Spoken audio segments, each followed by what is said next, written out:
하나님 말씀 받겠습니다. 오늘 우리에게 주신 하나님의 말씀은 에스라 1장 1절부터 11절의 말씀입니다. 에스라 1장 1절부터 11절의 말씀 봉독해 드리도록 하겠습니다. 바사왕 고레스 원년에 여호와께서 예레미야의 입을 통하여 하신 말씀을 이루게 하시려고 바사왕 고레스의 마음을 감동시키심에 그가 온 나라에 공포도 하고 조서도 내려 이르되 바사왕 고레스는 말하노니 하늘의 하나님 여호와께서 세상 모든 나라를 내게 주셨고 나에게 명령하사 유다 예루살렘에 성전을 건축하라 하셨나니 이스라엘의 하나님은 참 신이시라.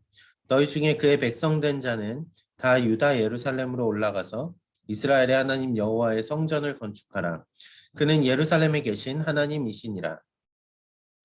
그 남아있는 백성이 어느 곳에 머물러 살든지 그곳 사람들이 마땅히 은과 금과 그 밖의 물건과 짐승으로 도와주고 그 외에도 예루살렘에 세울 하나님의 성전을 위하여 예물을 기쁘게 드릴지니라 하였더라. 이에 유다와 베냐민 족장들과 제사장들과 레위 사람들과 그 마음이 하나님께 감동을 받고 올라가서 예루살렘의 여호와의 성전을 건축하고자 하는 자가 다 일어나니 그 사면 사람들이 은그릇과 금과 물품들과 짐승과 보물로 돕고 그 외에도 예물을 기쁘게 드렸더라. 고레스 왕이 또 여호와의 성전 그릇을 꺼내니 옛적에 느부갓네살이 예루살렘에 옮겨다가 자기 신들의 신당에 두었던 것이라. 바사 왕 고레스가 창고지기 미드르닷에게 명령하여 그 그릇들을 꺼내어 세워서 유다 총독 세스바살에게 넘겨주니 그 수는 금 접시가 30개요, 은 접시가 1000개요, 칼이 29개요. 금 대접이 30개요. 그보다 못한 은 대접이 410개요. 그 밖의 그릇이 1000개이니. 금, 은 그릇이 모두 5400개라. 사로잡힌 자를 바벨론에서 예루살렘으로 데리고 갈 때 세스바살이 그 그릇들을 다 가지고 갔더라. 아멘. 오늘도 이 아침 기도의 자리 가운데 나온 여러분들을 환영하고 축복합니다. 오늘부터 우리는 에스라의 말씀을 통하여서 역사 속에 일하시는 하나님을 살펴보게 됩니다. 2020년 4월 1일에 나왔던 신문 기사가 생각이 났습니다. 어떤 기사였냐면요. 이런 기사였습니다. 미국인 등 11명이 설악산 흔들바위를 떨어뜨렸다. 여러분 혹시 이 기사 본 적 있으십니까? 설악산에 가면 흔들바위가 있죠. 그런데 흔들바위를 굴려서 떨어뜨린 미국인 유학생 11명이 입건되었습니다. 이런 기사였어요. 실제로 이 기사의 내용에 보면 되게 세부적으로 내용이 나와 있었습니다. 제가 찾아서 다시 읽어봤는데요.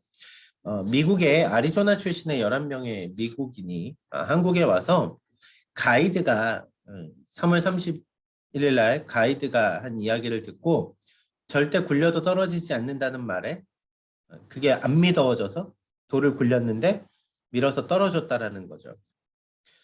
가이드의 말이 말도 안 된다고 생각해서 밀어본 것뿐이지 다른 의도는 없었다고 말을 했지만 실은 문화재보호법 위반 혐의로 이들이 붙잡혔다고 합니다. 그 주한미군 경험이 있는 도널드 씨를 비롯해서 역도 코치 등을 하는 애리조나 주립 체육연맹 인원이 10명이 있었다고 하였고요. 이들의 체구가 89kg 이상의 거구들이었다라는 이야기를 합니다. 이 장면을 목격했던 경기도 용인시 수지구에 거주하는 목격자 윤모 씨가 이런 이야기를 합니다. 이 사람들이 돌을 굴려서 돌이 떨어지는데 어마어마하게 큰 소리가 났는데 이런 소리가 났다라는 거죠. 뻥 소리가 났다는 거짓말입니다. 그 만우절에 나온 유명한 그 거짓말인데 매 년마다 계속 반복되니까 설악산 국립사무소에 계속 전화가 온대요. 흔들바위 떨어진 거 아니냐고. 2020년 4월 1일 기사에서 제가 이걸 접하고 너무 황당하면서도 참 재미있었던 기억이 있었습니다. 우리 주변에 보면 이런 것들이 참 많습니다. 진짜 같은 거짓말. 어떻습니까? 뭔가 진짜 같아요. 그래서 속을만 해요. 그런데 알고 보니까 거짓말이었던 거죠. 세상은 진짜 같은 거짓말로 사람들을 현혹합니다. 특히 오늘 만우절 여러분들 주변에 너무 거짓말 많이 안 하셨으면 좋겠습니다. 그냥 다 그렇게 웃고 넘기는 거야 라고 말하면서 세상은 그렇게 이야기하지만 그건 거짓말이라는 거죠. 그런데 오늘 본문을 보니까 참 아이러니하게도 만우절 딱 이 본문이 나오는데 와 진짜 이런 일이 있을까 싶을 정도의 가짜 같은 진짜 이야기가 나오더라는 이야기죠. 무엇입니까? 바로 고레스 칙령에 관한 이야기입니다. 바벨론 시대 이후에 예루살렘이 회복되기 시작했습니다. 바사 왕국이 되면서 고레스가 칙령을 내린 거죠.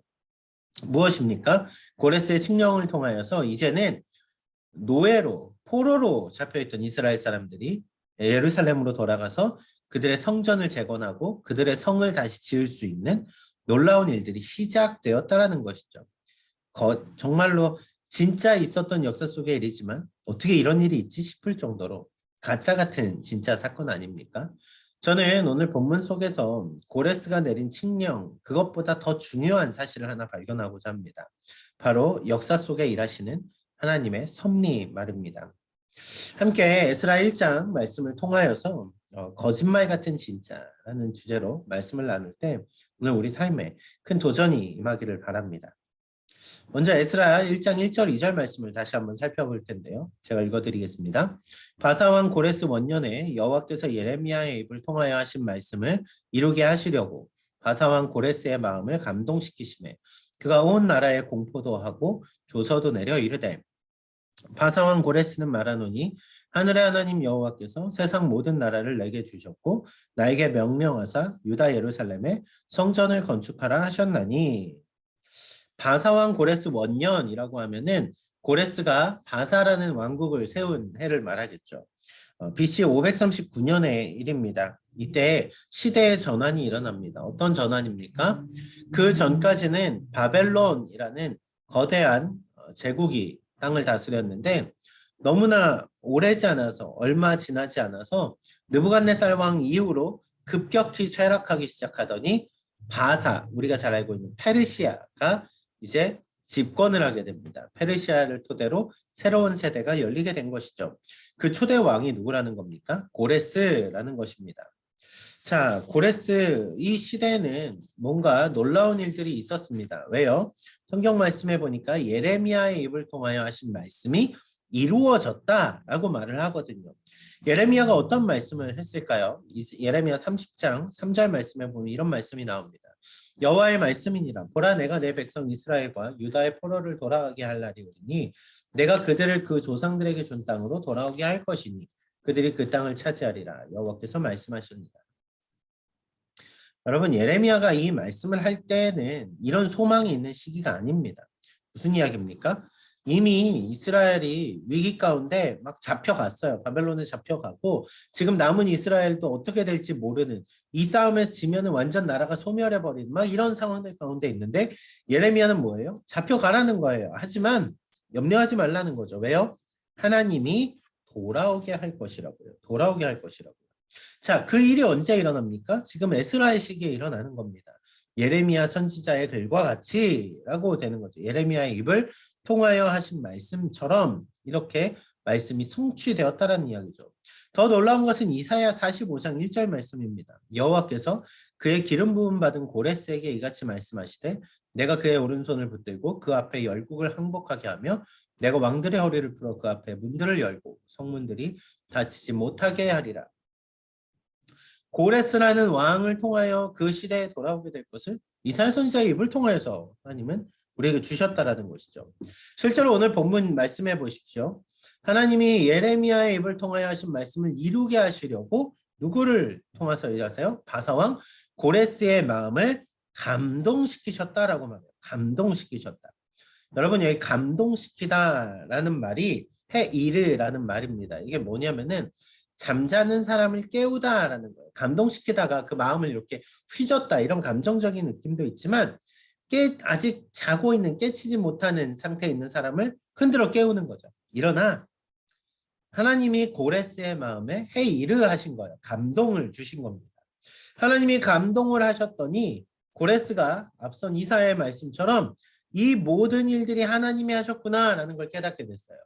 자신이 위대해서 바벨론을 이기고 페르시아를 세운 게 아니라 하늘의 하나님 여호와께서 세상 모든 나라를 내게 주셨다라고 고백하는 거죠. 여러분 이게 얼마나 놀라운 고백입니까? 이방의 왕이 이스라엘이 포로로 잡혀있는 그 나라의 왕이 하나님이 나를 깨닫게 하셨다. 하나님이 나를 도와주셨다라고 고백하는 거예요. 결국 이게 어떠한 일로 인해서 가능한 겁니까? 하나님이 그 마음 가운데 역사하시니까, 하나님이 그 마음에 감동시키시니까 놀라운, 정말 믿기지 않는 가짜 같은 진짜 일들이 일어나게 된 것입니다. 어떻게 그런 일이 있을 수 있어? 라고 할 만한 이 놀라운 일이 바사왕 고레스의 시대에 시작된 것입니다. 그러면서 고레스가 이런 고백을 합니다. 3절, 4절 말씀 보십시오. 이스라엘의 하나님은 참 신이시라. 너희 중에 그의 백성된 자는 다 유다 예루살렘으로 올라가서 이스라엘의 하나님 여호와의 성전을 건축하라. 그는 예루살렘에 계신 하나님이시라. 그 남아있는 백성이 어느 곳에 머물러 살든지 그곳 사람들이 마땅히 은과 금과 그 밖의 물건과 짐승으로 도와주고 그 외에도 예루살렘에 세울 하나님의 성전을 위하여 예물을 기쁘게 드릴지니라 하였다.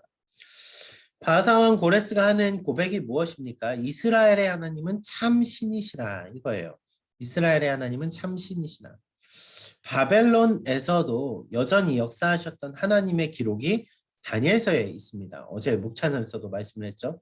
다니엘과 친구들을 통하여서 바벨론 시대 때 이미 수많은 사람들이 하나님이 참 신이다라고 공포하는 왕의 이야기들을 많이 들었어요. 그런데 오늘 이 바벨론 다음 세대 바사왕 고레스가 뭐라고 말합니까? 그 하나님이 진정한 하나님이시라는 것을 고백하고 있더라는 거죠. 그러니까 하나님이 계신 하나님의 예루살렘 성전을 회복하라 이렇게 얘기를 하는 거고요. 그 회복을 위하여서 너희 모든 것을 기꺼이 드리라 라고 이야기를 하는 거란 말입니다. 여러분 이게 얼마나 놀라운 일입니까? 물론 바사왕 고레스, 페르시아의 고레스 왕에 대한 기록을 보면 고레스가 이스라엘뿐만이 아니라 다른 여러 나라의 친화 정책을 폈다고 해요. 그래서 각 나라마다 그들의 신전을 세우고 그들의 왕국을 도성을 건설하고 하는 것들을 허락했다고 합니다. 하지만요, 좀 다른 점을 생각해 보시죠. 왜 고레스가 그랬을까요? 고레스가 왜 그런 일들을 할 수 있었을까요? 실제로 성경은 그것이 고레스가 그냥 마음을 그렇게 먹어서라고 기록하고 있지 않다는 이야기예요. 하나님이 하나님의 때에 하나님의 사람을 통하여서 이방 사람일지라도 하나님의 사람을 통하여서 일하시니 이 일들이 이루어졌다라는 거죠. 자, 여러분 에스라의 시대를 잘 보십시오. 에스라의 시대면 바벨론 포로기 70년 정도의 시간이 흐른 시간입니다. 어떻게 시간이 흘렀겠습니까? 처음에는 언젠가 다시 고국에 돌아갈 거야 이런 소망이 있었겠죠. 하지만 70년이면 세대가 벌써 2번, 3번은 흘러갔을 시간입니다. 이제는 누구도 예루살렘 이스라엘보다는 그냥 여기 바벨론에서 이렇게 포로로 잡혀서 지내는 것이 그냥 우리 인생이야 라고 포기할 법한 시대라는 거죠. 멸망한 이스라엘 그리고 다음 세대가 나타날수록 점점 이스라엘이라는 소망은 없어지고 그냥 현실에 적응하고 살아가게 되는 그러한 아주 막막하고 답답한 시대가 이 시대였다라는 것입니다. 그런데 이방의 한 왕을 통하여서 누굽니까? 고레스를 통하여서 하나님이 참 하나님이다라는 고백과 함께 하나님의 구원이 드러나게 됐다라는 거죠. 여러분 이게 얼마나 놀라운 일입니까? 오늘 우리의 시대로 한번 생각을 해보죠. 지금이 포스트 코로나 시대라고 말합니다. 코시국이라고 말을 하죠. 또 어떻습니까? 나라마다 전쟁이 일어나서 지금 우크라이나는 전쟁 가운데 어려운 가운데 있죠. 그 전쟁뿐이겠습니까? 우리가 하는 모든 삶이 전쟁 아닙니까? 먹고 살기 위하여서 누군가를 넘어뜨리고 밟고 일어나야만 살아갈 수 있는 게 오늘이니까요. 그래서 우리는 우리 스스로에게 소망이 별로 없습니다. 여러분이 가진 게 얼마나 대단하겠습니까? 우리가 조금만 하차하면 모든 것을 잃어버리는 게 우리의 세상이죠. 그것뿐이겠습니까? 건강을 한번 잃어보십시오. 우리는 우리의 건강을 잃고 나면 그제서야 인생이 얼마나 소중했다는 걸 깨닫게 됩니다. 인생이 그만큼 덧없이 흘러가는데 아무 소망이 없는 이 시대, 정말 암흑 같은 이 시대, 혹여라도 여러분 개인에게 고난이 찾아왔다고 생각해 보십시오. 아프고 힘든 지금 상황 속에서 우리는 소망이 없다 말할지 모릅니다. 그런데요, 오늘 에스라가 전하는 게 무엇입니까? 이 시대에는 정말 소망이 없었습니다. 하지만 이방의 한 왕의 고백을 통해서 하나님이 구원하시는 역사를 이뤄가시더란 이야기예요. 무슨 이야기입니까? 고레스가 위대하다라는 게 아니라 역사 속에 일하시는 하나님의 위대함을 에스라는 말하고 있다는 이야기예요. 우리의 삶이 어렵고 힘들 수 있습니다. 고난 가운데 놓여 있을 수 있습니다. 하지만 하나님은 오늘 우리의 삶 속에서도, 오늘 우리의 역사 속에서도, 오늘 우리의 온 열방의 모든 사람을 통하여서도 하나님은 일하십니다. 하나님의 섭리 가운데 우리는 하나님의 구원을 바라보게 된다는 거죠. 하나님의 살리시는 역사를 보게 된다는 거죠. 회복하게 하시는 역사를 보게 된다는 거죠. 오늘 하나님은 고레스 한 사람의 마음을 감동시키셔서 이 놀라운 일들을 이뤄가기 시작하셨습니다. 여러분, 이 하나님을 바라봐야 된다는 것입니다. 에스라의 기사를 통하여서, 에스라서를 통하여서 우리는 역사 속에 일하시는 하나님을 보게 된다는 것이죠.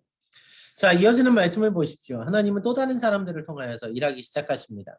1장 5절 말씀입니다. 이에 유다와 베냐민 족장들과 제사장들과 레위 사람들과 그 마음이 하나님께 감동을 받고 올라가서 예루살렘에 여호와의 성전을 건축하고자 하는 자가 다 일어나니,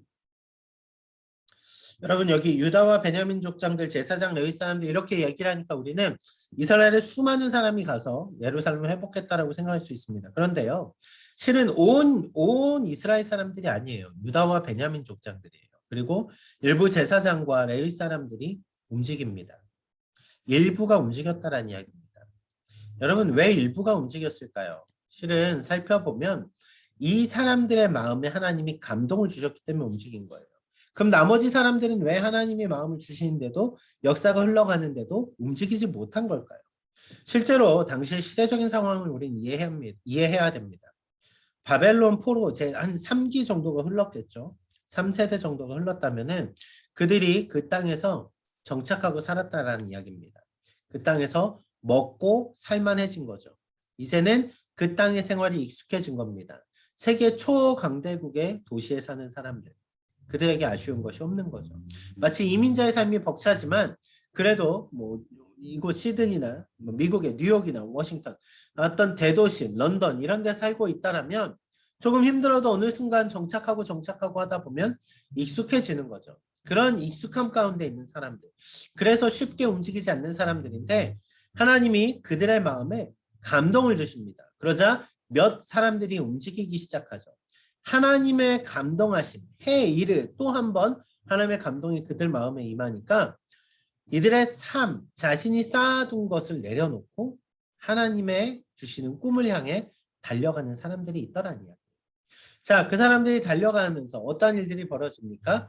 그 사면 사람들이 은그릇과 금과 물품들과 짐승과 보물로 덮고 그 외에도 예물을 기쁘게 드렸더라. 이 사람들이 이제 하나님이 움직이시니까 가자 하고 끝나는 게 아니라 자신들이 가지고 있던 보물들, 은과 금과 물품과 짐승과 모든 소중한 것들, 값어치 있는 것들을 하나님께 기꺼이 예물로 드리더라는 이야기예요. 여러분, 우리가 교회에서 뭐 좋은 일 합시다 하면은 좋죠. 우리가 그 의도에는 되게 동의를 많이 합니다. 그런 거 하면 너무 좋을 것 같습니다. 선교도 나가면 좋지요. 말씀대로 사는 거 좋습니다. 동의는 해요. 그런데 우리는 우리의 그 삶의 자리를 두고 그 일을 향해 우리를 내던지지 못하더라는 이야기예요. 우리는 그 일이 중요하다고 말하면서 우리가 가지고 있는 것들을 그 일을 위해 쓰지 못하더라는 이야기예요. 우리의 시간, 우리의 열정, 우리의 물질 못 써요. 왜 그렇습니까? 다른 더 중요한 게 있을 때 그렇더라는 이야기죠.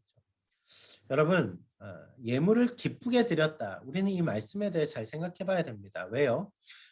이 사람들에게는 자신이 가진 어떠한 것보다 하나님의 나라를 세우는 그 일이 더 소중한 일이었기 때문에 그래요. 이들은 그래서 자신이 가진 것을 기꺼이 올려드리는 삶을 살았다라는 거죠.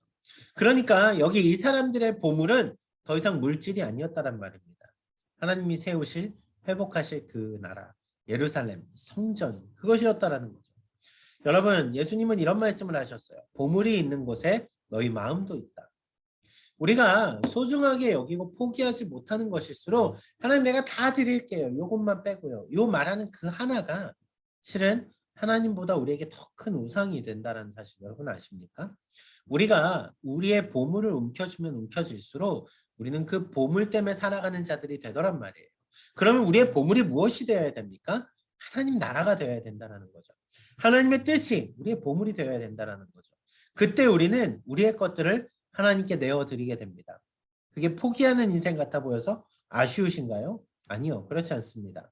우리가 우리의 모든 것을 하나님께 내어드릴 때 하나님은 우리에게 더 놀라운 은혜의 축복들로 채워주실 것입니다. 오늘 우리를 먹이시고 입히시는 하나님, 우리의 하나님의 뜻에 우리의 삶을 맞춰 내어드리는 여러분 되셨으면 좋겠습니다. 여러분 이때 많은 사람들이 보물을 예물로 드렸습니다. 그런데 그게 나라를 회복할 만큼 큰 것이었을까요? 그렇지 않았을 거예요. 아마 개인이 조금씩 다 그들이 아무리 많은 것을 낸다 하여도 충분한 양은 아니었을 것입니다. 그런데 몇몇 사람의 움직임, 몇몇 사람이 하나님의 감동 가운데 움직이니까 하나님은 더 큰 손을 움직이게 하십니다. 에스라 7장 1장 7절 8절 말씀입니다. 고레스 왕이 또 여호와의 성전 그릇을 꺼내니 옛적에 느부갓네살이 예루살렘에서 옮겨다가 자기 신들의 신당에 두었던 것이라. 바사왕 고레스가 창고지기 미드르닷에게 명령하여 그 그릇들을 꺼내어 세워서 유다 총독 세스바살에게 넘겨주니, 자, 유다 총독 세스바살에게 넘겨주는데 9절부터 11절 말씀을 쭉 보십시오. 성전 기물과 그릇과 대접과 금으로 된 칼들 다 넘겨줍니다. 이게 금과 은으로 된 이 보물들이 5,400개가 넘습니다. 여러분 얼마나 많은 것들을 고레스 왕이 내어줍니까? 하나님의 사람들이 움직이니까, 하나님의 사람들이 하나님의 뜻에 맞게 반응하니까 하나님은 또 고레스를 움직이셔서 그 회복을 위하여 필요한 모든 것을 돕더란 말이죠. 여러분 얼마나 놀라운 일입니까? 당시의 역사 속에서 이것을 바라봤던 이스라엘 사람들 마음이 어땠을까요? 진짜? 정말? 이런 일이 어떻게 일어나지? 도저히 상상할 수 없던 일들이 어떻게 일어날까? 여러분 그 기쁨과 감격으로 하나님의 뜻을 행하며 나아간 사람들 아니었을까요? 말씀을 정리해 보겠습니다. 우리는 만우절이 되면 진짜 같은 거짓말로 사람들에게 위트 있게 조크를 날립니다. 그런데요, 진짜 같은 거짓말에 사람들은 속죠. 거짓말인데도 진짜 같으니까요. 그런데 오늘 사실을 보십시오. 어떻게 이런 일이 일어나지 할 정도로 가짜 같은 일인데 하나님이 일하시니까 진짜로 일어나게 되더란 말입니다. 진실로 그 일들이 일어나게 되더란 말이죠. 오늘 이 역사 속에서 여러분은 무엇을 보십니까? 고레스라는 위대한 인물이 일했다라는 것이 보이십니까? 아니요, 저는 그렇지 않습니다. 오늘 이 역사 가운데 저는 하나님의 섭리를 바라보게 됩니다. 하나님의 완벽한 시간에 하나님의 사람들을 통하여서 그들을 감동시키셔서 하나님은 역사 속에서 지금도 일하고 계시다라는 것이죠. 그렇다면 우리가 가짜 같은 진짜 넘어서 좀 더 놀라운 원리를 하나 더 가져가 보죠. 진짜 같은 거짓말, 이건 잘못된 겁니다. 하지만 가짜 같은 진짜도 실은 우리에게는 한 단계 더 나가야 될 그 말씀의 의미들이 있다는 거죠. 무엇입니까? 바로 하나님의 응답이라는 개념입니다. 앞선 1절 말씀에 보면 예레미야 선지자의 말을 이루신 하나님이라고 에스라가 기록을 합니다. 무엇입니까? 에스라는 오늘의 이 놀라운 일들을 바라보면서 실은 되게 가슴 벅찼겠지만 그는 이 일이 너무나 당연히 일어날 일이었다는 것을 믿고 있었다는 이야기입니다. 왜요? 하나님이 하신 말씀을 믿고 있었거든요. 예레미야의 글을 믿고 있었거든요. 그러니까 오늘 하나님이 하신 일을 볼 때 에스라는 뭐라고 말하는 것입니까? 예레미야의 글을 이루시는 하나님, 하나님의 말씀을 성취하시는 하나님, 하나님의 말씀을 우리 삶에 두고 나아가면 이 진짜 같은 이야기가 너무 가짜 같아서 주저하게 되는 게 아니라 그 놀라운 일들이 하나님의 응답으로 우리 삶에 나타날 것을 믿게 된다는 것이죠. 저는 오늘 말씀 가운데 우리가 이것을 기억했으면 좋겠습니다. 첫째, 하나님의 감동 가운데 우리의 삶이 일했으면 좋겠습니다. 또 하나요, 역사를 주관하신 하나님을 붙들고 나아갔으면 좋겠습니다. 더 놀라운 거예요. 오늘 말씀을 붙들고 그 역사 속에 일하시는 놀라운 하나님을 보고 아니 어떻게 이런 일이 일어나지? 이런 반응이 아니라 진실로 하나님은 이 모든 것을 하실 수 있음을 하나님의 능력 있는 전지전능하신 하나님을 우리 삶으로 고백하며 나아갔으면 좋겠습니다. 소망이 없는 시대 가운데 오늘 여러분의 하루의 삶은 하나님의 감동으로 인하여서 이 땅을 변화시켜 나갈 놀라운 삶이 될 것입니다. 그 오늘 하루의 삶을 살아내는 여러분 모두가 되시기를 주님의 이름으로 축원합니다. 기도하겠습니다.